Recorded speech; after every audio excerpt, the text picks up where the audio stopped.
আজকে আমাদের নির্ধারিত আলোচ্য বিষয় সহিংসতা নির্মূলে রাসূল সাল্লাল্লাহু আলাইহি ওয়াসাল্লামের অবদান। পৃথিবী যখন ক্রান্তিকাল অতিক্রম করছিল, অশান্তি, অনাচার ইত্যাদির মহোৎসব চলছিল সর্বত্র কায়েম হয়ে গিয়েছিল পশুত্বের রাজত্ব। মানব জীবনের প্রতিটি ক্ষেত্রে নেমে এসেছিল বিপর্যয়। শান্তি ছিল না, নিরাপত্তা ছিল না, জান মাল এবং ইজ্জত আবরুর কোনো নিশ্চয়তা ছিল না। মালিক পক্ষ নির্যাতন করছিল শ্রমিকের উপর, ধনী নির্যাতন করছিল গরিবের উপর, পুরুষ নির্যাতন করছিল নারীর উপর, শাসক নির্যাতন করছিল শাসিতের উপর, শক্তিবান সবল ব্যক্তি নির্যাতন করছিল দুর্বলের উপর। এমন বিপর্যয়কর অবস্থা সর্বত্র ছড়িয়ে পড়েছিল। মানব জাতি যেন অপেক্ষায় প্রহর গুনছিল, কখন মহান আল্লাহর পক্ষ থেকে একজন মহামানব আসবেন, যিনি শান্তি, নিরাপত্তার এবং মুক্তির জয়গান নিয়ে আগমন করবেন এবং সারা পৃথিবীতে শান্তি, নিরাপত্তা এবং শৃঙ্খলা ছড়িয়ে দিবেন। সেই অপেক্ষায় যখন তারা প্রহর করছিলেন, তখন আল্লাহ সুবহানাহু ওয়া তাআলা রাহমাতুল্লিল আলামিন, দয়ার নবী, প্রাণের নবী জনাবে মুহাম্মদুর রাসূলুল্লাহ সাল্লাল্লাহু আলাইহি ওয়াসাল্লামকে এই পৃথিবীর শান্তি, নিরাপত্তা এবং নাজাতের জয়গান নিয়ে এই পৃথিবীতে প্রেরণ করেন। আল্লাহ সুবহানাহু ওয়া তাআলা ইরশাদ করেন, ওয়ামা আরসালনাকা ইল্লা রাহমাতাল লিল আলামিন। হে নবী, আমি আপনাকে বিশ্ববাসীর জন্য রহমত, শান্তি এবং নিরাপত্তা স্বরূপ প্রেরণ করেছি। রাসূলুল্লাহ সাল্লাল্লাহু আলাইহি ওয়াসাল্লাম সহিহ মুসলিমের 6507 নম্বর হাদিসে বলেন, আমি এই পৃথিবীতে অভিসম্পাদকারী হিসাবে প্রেরিত হই নাই, ইন্নামা বুইসতু রাহমাতান, আমি এই পৃথিবীতে আবির্ভূত হয়েছি রহমত স্বরূপ। এমনিভাবে অন্য হাদিসে রাসূলুল্লাহ সাল্লাল্লাহু আলাইহি ওয়াসাল্লাম বলেন, বুইসতু লিউতাম্মিমা মাকারিমাল আখলাক, আমি উত্তম আখলাক ও চরিত্রের পূর্ণতা দেওয়ার জন্য এই পৃথিবীতে আগমন করেছি। সুতরাং রাসূলুল্লাহ সাল্লাল্লাহু আলাইহি ওয়াসাল্লাম আমাদের জন্য রহমত, শান্তি এবং নিরাপত্তার মাধ্যম। তার আগমনের মাধ্যমে সমস্ত অরাজকতা, বিপর্যয় এবং অশান্তি, সহিংসতা, সন্ত্রাস ইত্যাদি নির্মূল হয়েছে। সম্মানিত মুসল্লিবৃন্দ, সহিংসতা কাকে বলে? সহিংসতা বা ত্রাস বা সন্ত্রাস বলতে বোঝায় যে অন্যায় কর্মকাণ্ড জনগণের মাঝে ভীতি সঞ্চার করে, আতঙ্ক সৃষ্টি করে, জানমালের ক্ষতি সাধন করে, সম্মান সম্ভ্রমের ক্ষুণ্ণ করে।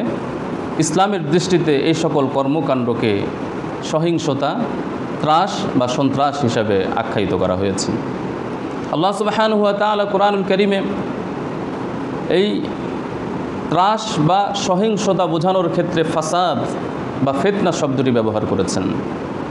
কুরআনুল কারীমে সূরাতুল বাকারার 205 নম্বর আয়াতে আল্লাহ রাব্বুল আলামিন ইরশাদ করেন, ওয়া ইযা তাওয়াল্লা সাআ ফিল আরদি লিইফসিদা ফিহা। পৃথিবীতে এমন কিছু মানুষ আছেন যারা জমিনে ফাসাদ সৃষ্টি করার জন্য সচেষ্ট হয়। ওয়া ইউহলিকাল হারসা ওয়ান নাসল, জান মালের ক্ষতি সাধন করার জন্য সচেষ্ট হয়।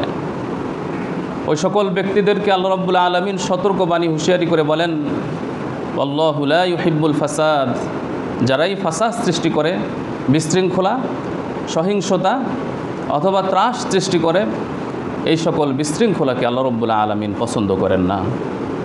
সূরাতুল আরাফের 56 নম্বর আয়াতে আল্লাহ রাব্বুল আলামিন ইরশাদ করেন, ওয়ালা তুফসিদু ফিল আরদি বা'দা ইসলাহিহা। পৃথিবীতে শান্তি, নিরাপত্তা, শৃঙ্খলা প্রতিষ্ঠা করার পর তোমরা কোনোভাবেই বিশৃঙ্খলা, অশান্তি সৃষ্টি করো না। ওয়ালা তুফসিদু ফিল আরদি বা'দা ইসলাহিহা। এমনিভাবে রাসূলুল্লাহ সাল্লাল্লাহু আলাইহি ওয়াসাল্লামের অসংখ্য হাদিসে ত্রাস সৃষ্টি করে, সহিংসতা সৃষ্টি করে এমন সকল কার্যক্রম, এমন সমস্ত কর্মকাণ্ডকে নিষিদ্ধ ঘোষণা করেছেন। এই সকল কাজকে জুলুম বা অন্যায় বা অবিচার বা গুনাহ হিসাবে আখ্যায়িত করেছেন। সহিহ মুসলিমের 6466 নম্বর হাদিস, রাসূলুল্লাহ সাল্লাল্লাহু আলাইহি ওয়াসাল্লাম নবী করিম সাল্লাল্লাহু আলাইহি ওয়াসাল্লাম আল্লাহ সুবহানাহু ওয়া তাআলার পক্ষ থেকে একটি হাদিসে কুদসি উল্লেখ করে বলেন, ক্বাল আল্লাহু তাবারাকা ওয়া তাআলা, আল্লাহ সুবহানাহু ওয়া তাআলা ইরশাদ করেন, ইয়া ইবাদি, হে আমার বান্দাগণ, ইন্নী হাররামতু যুলমা আলা নাফসি, আমি নিজের উপর জুলুম অন্যায়কে নিষিদ্ধ করেছি। আমি স্বয়ং আল্লাহ, আমার এই ক্ষমতা আছে, আমার এই প্রভাব প্রতিপত্তি দাপট আছে, আমি যে কারো উপর জুলুম করতে পারি, কিন্তু আমি নিজেই আমার উপর জুলুমকে হারাম করেছি। ওয়া জাআলতুহু বাইনাকুম মুহাররাবা, এবং আমি তোমাদের মাঝে জুলম, নির্যাতন, অবিচার, অন্যায়, গুনাহকে হারাম হিসাবে সাব্যস্ত করেছি। ফালা তাযালামু, সুতরাং হে বান্দাগণ, তোমরা একে অপরের প্রতি জুলুম করো না, একে অপরের প্রতি অবিচার করো না, অনাচার করো না, এবং একে অপরের প্রতি অন্যায় করো না। ঠিক তেমনিভাবে রাসূলুল্লাহ সাল্লাল্লাহু আলাইহি ওয়াসাল্লাম অন্যায়ভাবে কোনো ব্যক্তিকে সামান্য ভীতি সৃষ্টি করা, কোনো ব্যক্তিকে পেরেশানগ্রস্ত করা, আতঙ্কিত করা, নবী করিম সাল্লাল্লাহু আলাইহি ওয়াসাল্লাম কঠোরভাবে নিষেধ করেছেন। আবু দাউদের 5004 নম্বর বর্ণনায় আমরা দেখতে পাই, সাহাবীরা রাসূল সাল্লাল্লাহু আলাইহি ওয়াসাল্লামের সাথে এক সফরে ছিলেন।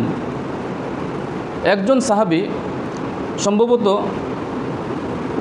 দুষ্টামি করে অপর এক সাহাবীর একটা দড়ি নিয়ে যায় না বলে।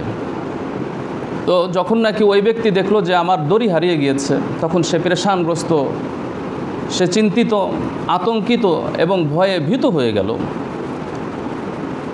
এই সংবাদ যখন রাসূল সাল্লাল্লাহু আলাইহি ওয়াসাল্লামের কাছে পৌঁছল, তখন নবী করিম সাল্লাল্লাহু আলাইহি ওয়াসাল্লাম সবাইকে ডেকে বললেন, লা ইয়াহিল্লু লি মুসলিমিন আই ইউরাব্বিআ মুসলিমা, কোনো মুসলিমকে, কোনো মুসলমান সামান্য কোনো বিষয়ে ভীতি সৃষ্টি করবে, আতঙ্কিত করবে, ভয় দেখাবে, তাকে চিন্তান্বিত বা পেরেশানগ্রস্ত করবে, এটি কখনোই উচিত নয়, এটা হালাল নয়, এটা হারাম। কোনোভাবেই কোনো মুসলিমকে আতঙ্কিত করা যাবে না, কোনোভাবেই কোনো মুসলিমকে পেরেশানগ্রস্ত করা যাবে না। রাসূল সাল্লাল্লাহু আলাইহি ওয়াসাল্লাম সুস্পষ্টভাবে কঠোর হুঁশিয়ারি বাণী উচ্চারণ করে বললেন, কেউ কাউকে আতঙ্কিত করবে না, আতঙ্কিত করা সম্পূর্ণরূপে হারাম, এটি হালাল নয়। সম্মানিত মুসল্লিবৃন্দ, এই পৃথিবীতে রাসূল সাল্লাল্লাহু আলাইহি ওয়াসাল্লাম রহমতের ধারক বাহক হিসেবে প্রেরিত হয়েছেন। বিশৃঙ্খল এবং আইয়ামে জাহিলিয়াতের অরাজকতা চতুর্দিকে যখন ছড়িয়ে পড়েছিল, তখন তিনি এই পৃথিবীতে মুক্তির জয়গান এবং শান্তি ও নিরাপত্তার বাণী নিয়ে আগমন করেন এবং এই পৃথিবীতে শান্তি ছড়িয়ে দেন। তিনি যেভাবে সুসংবাদ দানকারী ছিলেন ওই সকল ব্যক্তিদের জন্য যারা শান্তি প্রতিষ্ঠাকারী, ঠিক তেমনিভাবে তিনি সতর্ককারী ছিলেন ওই সকল ব্যক্তিদের জন্য যারা অশান্তি সৃষ্টিকারী, আতঙ্ক সৃষ্টিকারী, সহিংসতা সৃষ্টিকারী। এজন্যই রাসূল সাল্লাল্লাহু আলাইহি ওয়াসাল্লামের আগমনের সুসংবাদ এবং তার কতিপয় গুণাবলী উল্লেখ করে সূরাতুল আহজাবের 45 এবং 46 নম্বর আয়াতে আল্লাহ রাব্বুল আলামিন ইরশাদ করেন, ইয়া আইয়ুহান নবী, হে নবী, ইন্না আরসালনাকা শাহিদা, নিশ্চয়ই আমি আপনাকে সাক্ষীরূপে প্রেরণ করেছি, ওয়া মুবাশশিরা, সুসংবাদদাতা হিসাবে পৃথিবীতে আগমন করে পাঠিয়েছি, পৃথিবীতে আপনাকে প্রেরণ করেছি, ওয়া নাযীরা, এবং ভীতি প্রদর্শনকারী, সতর্ককারী রূপে প্রেরণ করেছি। যারা পৃথিবীতে শান্তি স্থাপন করবে, নিরাপত্তা প্রতিষ্ঠা করবে, তাদের জন্য আপনি সুসংবাদ প্রদানকারী, তাদের জন্য রয়েছে জান্নাতের সুসংবাদ। আর যারা পৃথিবীতে বিশৃঙ্খলা, অনিয়ম, অশান্তি, অরাজকতা, নিপীড়ন, নির্যাতন সৃষ্টি করবে, তাদের ব্যাপারে আপনি ভীতি প্রদর্শনকারী, সতর্ককারী, তাদের জন্য রয়েছে জাহান্নামের ভীতি প্রদর্শন। ওয়াদাইয়ান ইলাল্লাহ, এবং আপনাকে আমি প্রেরণ করেছি আল্লাহর প্রতি আহ্বানকারী হিসাবে, দায়ী হিসাবে। ওয়া সিরাজাম মুনীরা, এবং আপনাকে উজ্জ্বল প্রদীপ রূপে এই পৃথিবীতে প্রেরণ করেছি। আপনার প্রদীপের আলোয় অন্ধকারচ্ছন্ন সমস্ত পৃথিবী আলোকিত হয়ে যাবে। আপনার দিশা পেয়ে পথহারা, পথভ্রষ্ট ব্যক্তিরা জান্নাতের পথ লাভ করবে, অন্ধকার থেকে আলোর পথ পেয়ে যাবে। রাসূলুল্লাহ সাল্লাল্লাহু আলাইহি ওয়াসাল্লাম এই পৃথিবীতে আগমন করার পরে শিশুকাল থেকে নিয়ে নবুয়ত প্রাপ্ত হওয়া পর্যন্ত বিভিন্ন এমন অনেক পদক্ষেপ গ্রহণ করেছেন যার দ্বারা সমস্ত মানুষের শান্তি শৃঙ্খলা প্রতিষ্ঠা হয়। এমন কোনো আচরণ, এমন কোনো পদক্ষেপ তার থেকে পাওয়া যায়নি যার দ্বারা বিশৃঙ্খলা তৈরি হয়। আমরা তো সকলেই জানি রাসূল সাল্লাল্লাহু আলাইহি ওয়াসাল্লামের বয়স যখন 15 কিংবা 17, যুবক বয়স, তখন তিনি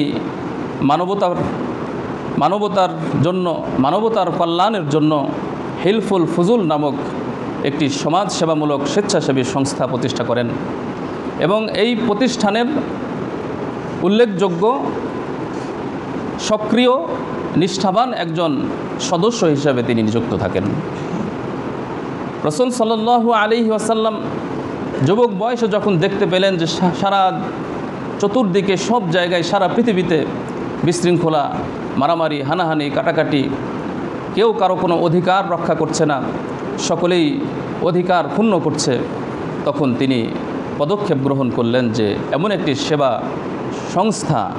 সেবামূলক স্বেচ্ছাসেবী সংস্থা গঠন করা দরকার, যার মাধ্যমে একত্রিত হয়ে সারা পৃথিবীতে বিশৃঙ্খলার বিপরীতে শৃঙ্খলা এবং শান্তি প্রতিষ্ঠা করা যায়। এজন্য তিনি পদক্ষেপ গ্রহণ করলেন। আব্দুল মুত্তালিবের পুত্র জুবাইরের প্রস্তাবে মক্কার আবদুল্লাহ ইবনে জাদআনের বাসভবনে বনু হাশেম, বনু জুহরা, বনু তাইম, বনু মুত্তালিব প্রমুখ গোত্রের উপস্থিতিতে সকলে মিলে একটি সেবা সংঘ প্রতিষ্ঠা করেন, যার নাম দেওয়া হয় হিলফুল ফুজুল। এই সেবা সংঘের উল্লেখযোগ্য এবং সক্রিয় সদস্য হিসেবে রাসূল সাল্লাল্লাহু আলাইহি ওয়াসাল্লাম উপস্থিত থাকেন এবং সকলে মিলে যে প্রতিজ্ঞা করেন তার সারাংশ হলো এই যে এই সেবা সংঘের উল্লেখযোগ্য যেই মূলনীতি থাকবে তা হলো নিঃস্ব, অসহায়, দুর্গতদের সেবা করা, অত্যাচারিত যে সকল ব্যক্তিরা থাকবে তাদেরকে সহযোগিতা করা এবং যারা অত্যাচার করে তাদেরকে প্রতিহত করা, সর্বত্র শান্তি শৃঙ্খলা রক্ষা করা, পারস্পরিক ভ্রাতৃত্ব বন্ধন এবং মিল মোহাম্মদ এবং ঐক্যবদ্ধ করার চেষ্টা করা। এই উদ্দেশ্যকে সামনে রেখে রাসূলুল্লাহ সাল্লাল্লাহু আলাইহি ওয়াসাল্লাম হিলফুল ফুজুল প্রতিষ্ঠা করেন। রাসূলুল্লাহ সাল্লাল্লাহু আলাইহি ওয়াসাল্লাম এই প্রতিজ্ঞা অনুযায়ী তিনি সহ হিলফুল ফুজুলের অন্যান্য সদস্যগণ তারা কাজ করতে থাকেন। এতে করে তুলনামূলক যেই সহিংসতা সারা পৃথিবীতে বিশেষ করে মক্কা এবং আরবে ছড়িয়ে পড়েছিল কিছুটা হ্রাস পায়। এই অবস্থা চলতে থাকে রাসূল সাল্লাল্লাহু আলাইহি ওয়াসাল্লামের আবির্ভাব পর্যন্ত নবী হিসাবে। ইসলামের অভ্যুদয় এবং রাসূল সাল্লাল্লাহু আলাইহি ওয়াসাল্লাম এর রাসূল হিসাবে আবির্ভাবের পর এই সেবা সংঘ নিষ্ক্রিয় হয়ে যায়, কারণ সকল প্রকার অন্যায় ও পাপ মূলোৎপাটন করার জন্য এবং সর্বাধিক ন্যায় ও পুণ্য প্রতিষ্ঠা করার জন্য যখন ইসলাম আত্মপ্রকাশ করল তখন উক্ত সেবা সংঘের আর প্রয়োজন রইল না। তবে রাসূল সাল্লাল্লাহু আলাইহি ওয়াসাল্লাম নবুয়ত প্রাপ্ত হওয়ার পরেও মাঝে মধ্যে হিলফুল ফুজুলে সেই প্রতিজ্ঞার কথা তিনি স্মরণ করতেন। তিনি সেই প্রতিজ্ঞার কথা ভুলে যান নাই, তিনি আমৃত্যু সেই প্রতিজ্ঞার কথা স্মরণ করতেন এবং মাঝে মধ্যে সাহাবীদেরকে উদ্দেশ্য করে বলতেন, আজও যদি কোনো ব্যক্তি আমাকে হে হিলফুল ফুজুল প্রতিজ্ঞাকারী বলে ডাক দেয় এবং সে নিপীড়িত হয়, নির্যাতিত হয়, তাহলে অবশ্যই আমি তার ডাকে সাড়া দেব, কারণ ইসলাম আমার মাধ্যমে এসেছে ন্যায় প্রতিষ্ঠা করার জন্য এবং ইসলাম এসেছে অত্যাচারিতকে সাহায্য করার জন্য, অত্যাচারীর বিরুদ্ধে লড়াই করার জন্য। সুতরাং এখনও যদি কোনো ব্যক্তি আমাকে হিলফুল ফুজুল প্রতিজ্ঞাকারী বলে ডাক দেয় এবং সে সাহায্য চায়, অবশ্যই আমি তাকে সাহায্য করব। রাসূল সাল্লাল্লাহু আলাইহি ওয়াসাল্লাম আমৃত্যু মানব সেবার জন্য তিনি সেই প্রতিজ্ঞার কথা ভুলে যান নাই। নবী করিম সাল্লাল্লাহু আলাইহি ওয়াসাল্লাম যখন নবুয়ত প্রাপ্ত হলেন তখন ওহী ভিত্তিক ফর্মুলা অনুযায়ী বিশ্বকে গড়ে তোলার জন্য সার্বিক কার্যক্রম পরিচালনা করেন। সহিংসতা নির্মূলে তার প্রত্যক্ষ এবং পরোক্ষ অনেক কার্যক্রম এবং পদক্ষেপ আছে। রাসূল সাল্লাল্লাহু আলাইহি ওয়াসাল্লাম নবী হিসেবে পৃথিবীতে আগমন করার পর, নবুয়ত লাভ করার পর তিনি মানুষের মাঝে শান্তি শৃঙ্খলা এবং জুলুম নির্যাতনের বিরুদ্ধে মানুষদের অবস্থান গ্রহণ করার জন্য বিশেষ বিশেষ মোক্ষম কিছু মৌসুম এবং সময়কে তিনি বাছাই করে নিতেন, যে কোন সময় মানুষদেরকে বললে আমার এই কথা সারা আরবে ছড়িয়ে পড়বে। এরকম একটি সময় তিনি বেছে নিয়েছিলেন হজের মৌসুম। হজের মৌসুমে যে সকল ব্যক্তিরা হজ করার জন্য মক্কাসহ বিভিন্ন জায়গা থেকে আগমন করতেন, তাদেরকে ডেকে ডেকে রাসূল সাল্লাল্লাহু আলাইহি ওয়াসাল্লাম তিনি মানবতার কথা বলতেন, ত্রাসের বিরুদ্ধে কথা বলতেন, সহিংসতার বিরুদ্ধে এবং সন্ত্রাসের বিরুদ্ধে কথা বলতেন। বায়াতে আকাবা নামক একটি বায়াত হয়েছিল বা অঙ্গীকার হয়েছিল।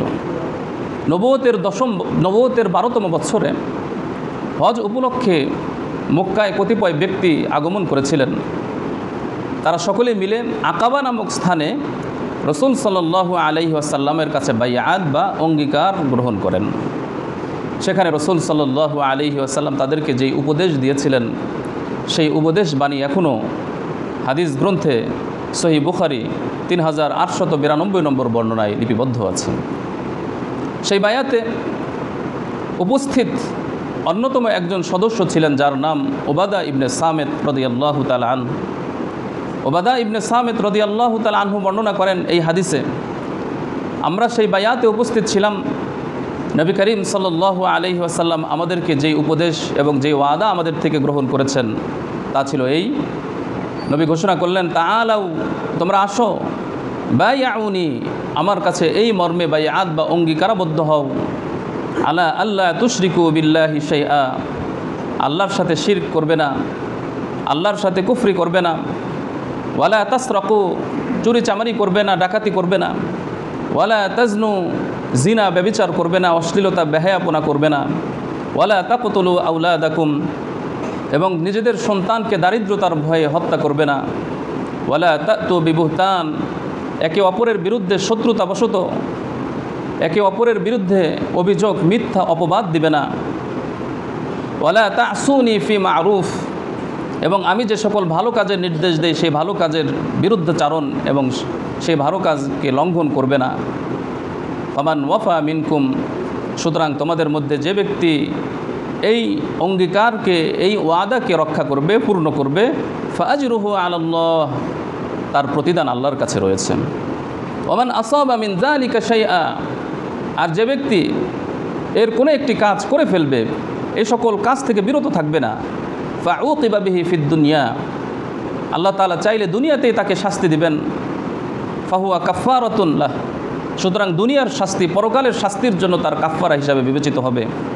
ওমান আসাবা মিন যালিকা শাইআ, আর যে ব্যক্তি এ সকল গুনাহ, অন্যায়, অত্যাচার, সহিংসতা, সন্ত্রাস ইত্যাদি কার্যক্রম করবে এবং আল্লাহ রাব্বুল আলামিন তাকে সরাসরি শাস্তি দিবেন না, তার এ সকল কর্মকাণ্ডকে গোপন রাখবেন, তাকে শাস্তি থেকে রক্ষা করবেন, ফাআমরুহু ইলাল্লাহ, তার বিষয়টি আল্লাহর কাছে ন্যস্ত থাকবে। ইনশা আকাবাহু, আল্লাহ তাআলা চাইলে তাকে শাস্তি দিবেন, ওয়া ইনশা আফা আনহু, আর আল্লাহ তাআলা চাইলে তাকে মাফ করে দিবেন। তবে এই কাজগুলো যদি মানুষের হক নষ্টের সাথে সংশ্লিষ্ট হয়, অন্য হাদিস এসেছে যার ব্যাপারে হক নষ্ট করা হয়েছে সে মাফ না করলে আল্লাহ মাফ করবেন না। আর যদি এই সকল কাজ আল্লাহর হক সংশ্লিষ্ট হয় তাহলে আল্লাহ রাব্বুল আলামিন চাইলে মাফ করে দিবেন।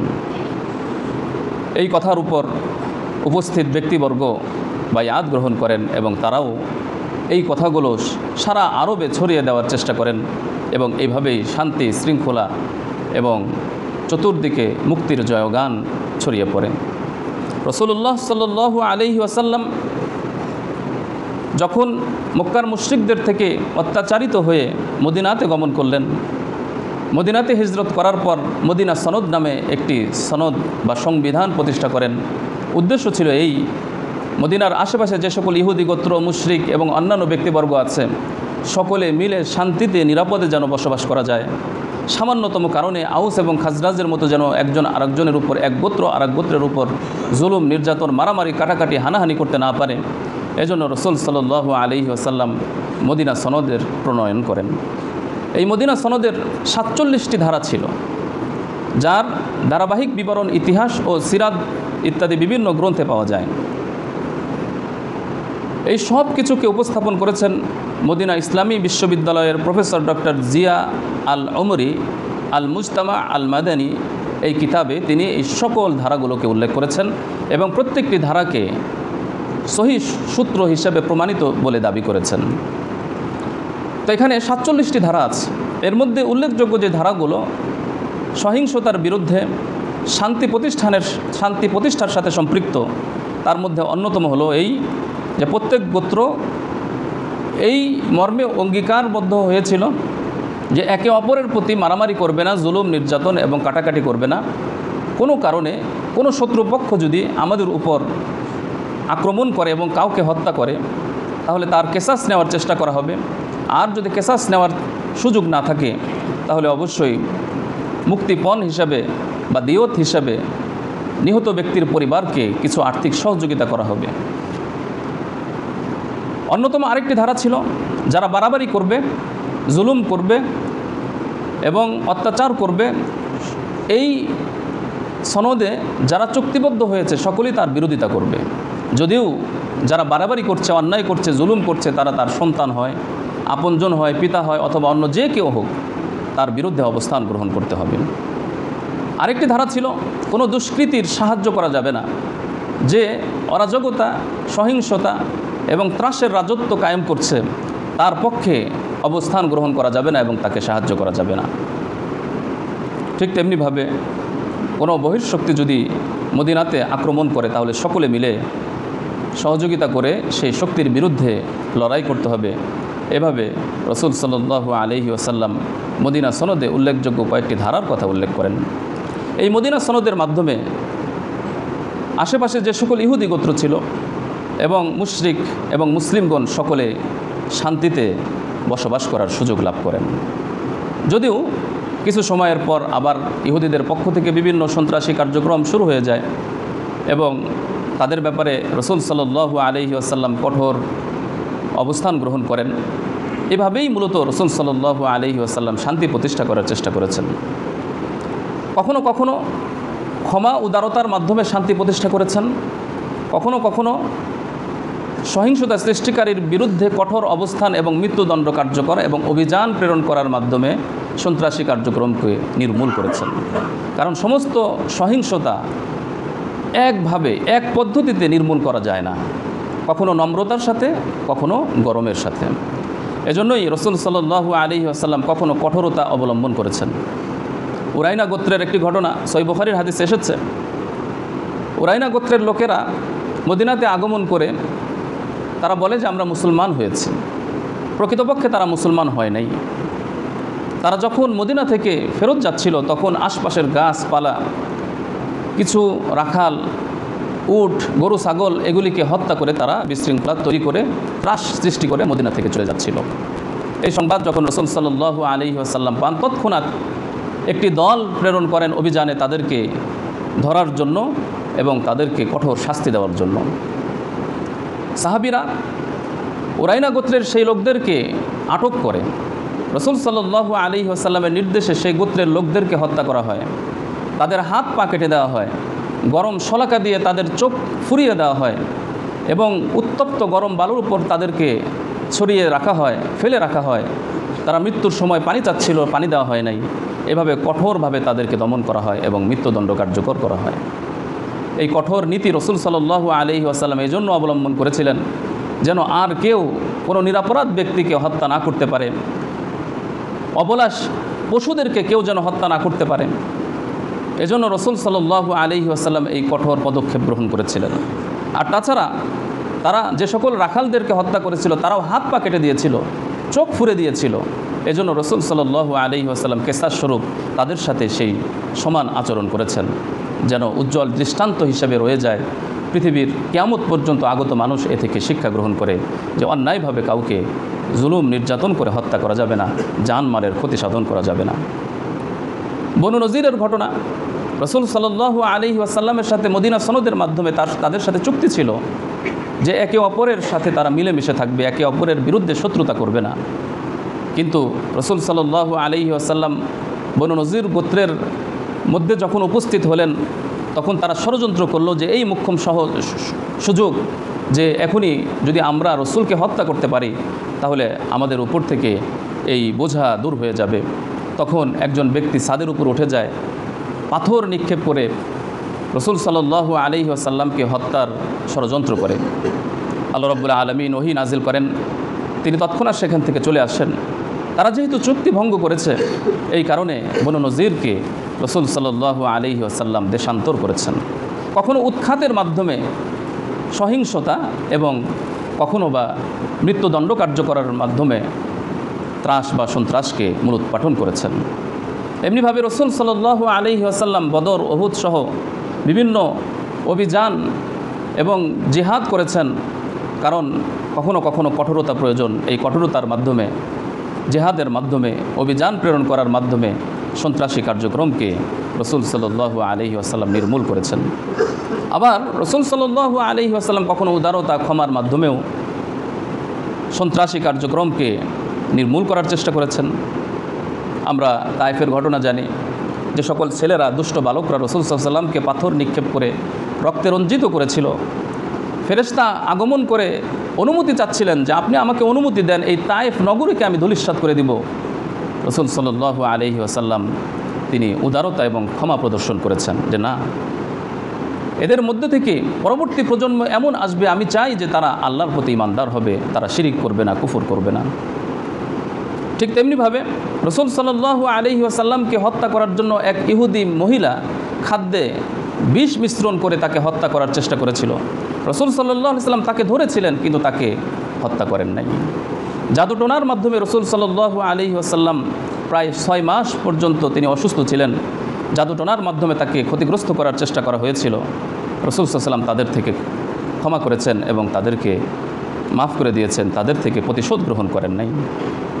এক ইহুদি রসুল সাল্লাল্লাহু আলাইহি ওয়াসাল্লামের কাছে ঋণ দিয়েছিল, নির্দিষ্ট সময় দেওয়া হয়েছিল, কিন্তু সে সময়ের আগেই এসে রসুল সাল্লাল্লাহু আলাইহি ওয়াসাল্লামের কলার ধরে বলল যে তুমি এখনও কেন আমার ঋণ আদায় করো নাই, এবং রসুল সাল্লাল্লাহু আলাইহি ওয়াসাল্লামের সাথে কঠোর আচরণ করেন, বেয়াদবিমূলক আচরণ করেন। পাশে ওমর রাদিয়াল্লাহু তাআলা আনহু ছিলেন, তিনি অনুমোদন চাইলেন যে আল্লাহর রাসূল আমাকে অনুমতি দেন, তরবারি দিয়ে আমি তার গর্দান এখনই মাটিতে ফেলে দিব। রসুল সাল্লাল্লাহু আলাইহি ওয়াসাল্লাম বললেন যে না, এমনটি করো না, তুমি আমার পক্ষ থেকে ঋণ আদায় করে দাও। এভাবে রসুল সাল্লাল্লাহু আলাইহি ওয়াসাল্লাম কখনও উদারতার মাধ্যমেও, ক্ষমা ও সহিষ্ণুতার মাধ্যমেও সন্ত্রাসী কার্যক্রম, সহিংসতা নির্মূল করার চেষ্টা করেছেন। কখনও বা কিতাল বা জিহাদের মাধ্যমে সহিংসতা নির্মূল করার চেষ্টা করেছেন। রসুল সাল্লাল্লাহু আলাইহি ওয়াসাল্লাম যে মূলনীতি নিয়ে এই পৃথিবীতে আগমন করেছিলেন তা হলো সমস্ত মানুষ, নিরাপরাধ সমস্ত মানুষ, তারা এই অধিকার লাভ করবে যে তারা নিরাপদে জীবনযাপন করতে পারবে, এই পৃথিবীতে বসবাস করতে পারবে। এমনকি সকল প্রাণী তারা নিরাপদে এই পৃথিবীতে বাঁচার অধিকার রাখেন। তিনি যেই মূলনীতি নিয়ে এসেছিলেন, সাম্য, ইনসাফ, মৈত্রী প্রতিষ্ঠা করবেন, কখনো কোনো জুলুম নির্যাতন হবে না, কেউ কারো প্রতি জুলুম করবে না। এভাবে রসুল সাল্লাল্লাহু আলাইহি ওয়াসাল্লাম শান্তির পায়গাম নিয়ে এই পৃথিবীতে আগমন করেছেন, যেন সারা পৃথিবীর মানুষ রসুল সাল্লাল্লাহু আলাইহি ওয়াসাল্লামকে নবী হিসাবে স্বীকৃতি দিয়ে তারা মুসলিম হতে পারে এবং শান্তি প্রতিষ্ঠার সহযোগী হতে পারে, দুনিয়া এবং আখিরাতে সফলতা লাভ করতে পারে। এই উদ্দেশ্যকে সামনে রেখেই রসুল সাল্লাল্লাহু আলাইহি ওয়াসাল্লাম এই পৃথিবীতে আগমন করেছিলেন। আমরা উম্মত হিসাবে আমাদের করণীয় হলো সেই মহান নবীর আদর্শকে ফলো করা এবং তার আনুগত্য করা এবং তার আদর্শ অনুযায়ী জীবন পরিচালিত করা। তাহলেই আমরা দুনিয়া এবং আখিরাতে সফলতা লাভ করব। আল্লাহ তাআলা আমাদের সকলকে আমল করার তৌফিক দান করুন। আমিন।